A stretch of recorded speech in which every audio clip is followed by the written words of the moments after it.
خبر شامل کرتے ہیں لاہور سے، جہاں رشوت 22,000 وصول پا کر ملزم عبد الرحمان عرف مانا کو رہا کرنے کے بعد باقی کے 78,000 روپے نہ ملنے پر تھانہ مناوا کی چوکی 2.5 کے انچارج کی ایما پر متعلقہ پولیس کی جانب سے 9C کا مقدمہ درج کر دیا گیا۔ مزید جانتے ہیں حافظ عمر اکبر خان کی اس رپورٹ میں۔ لاہور کے علاقہ پولیس اسٹیشن مناوا اور اس پولیس اسٹیشن کی چوکی 2.5 والا آوان کے انچارج بشارت گرایا سب انسپیکٹر کی ملزم عبد الرحمان عرف مانا کے خلاف رشوت کی بقایا رقم 78,000 روپے نہ ملنے پر ذاتی رنجش کی بنا پر چوکی بلوا کر منشیات کی 9C کی خود ساختہ FIR درج کر دی۔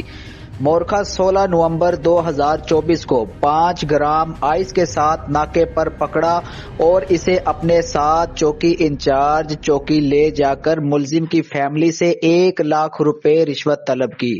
ملزم کی بیوی ہمراہ محلہ دار محمد کاشف نامی شخص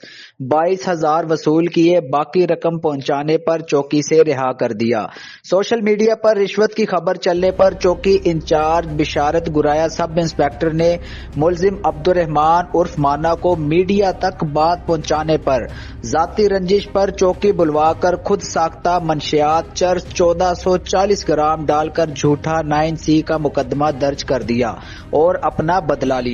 متاثرہ فیملی نے اعلیٰ حکام پولیس سے مطالبہ کیا ہے، اگر ملزم ریکارڈ یافتہ تھا تو پہلے کیوں رشوت 22,000 روپے لے کر اسے چوکی سے رہا کیا۔ ملزم عبد الرحمان عرف مانا کی فیملی نے وزیر اعلیٰ پنجاب مریم نواز شریف، IG پنجاب ڈاکٹر عثمان انور، CCPO لاہور بلال صدیق کمیانہ، DIG آپریشن لاہور محمد فیصل کامران اور SP انویسٹیگیشن کینٹ لاہور سے فوری مدد کی اپیل کی ہے، اور چوکی انچارج بشارت گرایا سب انسپیکٹر چوکی 2.5 آوان تھانہ مناوا کے خلاف رشوت مبلغ 22,000 روپے لینے اور بقیہ رشوت نہ ملنے پر جھوٹی خود ساختہ 9C کی FIR دینے پر سخت کارروائی کا مطالبہ کرتے ہوئے جھوٹی FIR خارج کرنے کی اپیل کی ہے۔